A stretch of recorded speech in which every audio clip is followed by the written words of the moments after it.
Before starting on the first stage of the STP process, we should stop to consider the criteria which we will use to judge whether the segments identified as a homogeneous group of customers are also valid or serviceable groups for the company. There are 5 criteria you will use to assess if your segments are effective, and these are: the segment should be measurable. Some form of data should be available to measure the size of the market segment. Why is this important? Measurements are very important to be able to evaluate the overall attractiveness of each segment. Secondly, the segment should be substantial. The market segment should be large enough in terms of sales and profitability to warrant the firm's possible attention. Why is this important? Each firm will have a minimum requirements for the financial return from their investment in a market, so it is necessary to only consider markets or segments that are substantial enough to be of interest.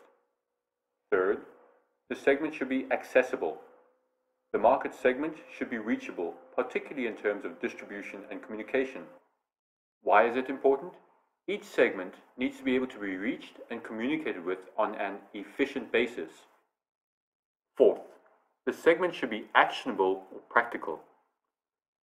The firm needs to be able to implement a distinctive marketing mix for each market segment. Why is it important? The range of segments identified generally need to be defined for the capabilities and resources of the organization. So very specialized segments may not be appropriate. And last but not least, the segment should be responsive. Each market segment should respond better to a distinct marketing mix rather than a generic offering. Why is it important?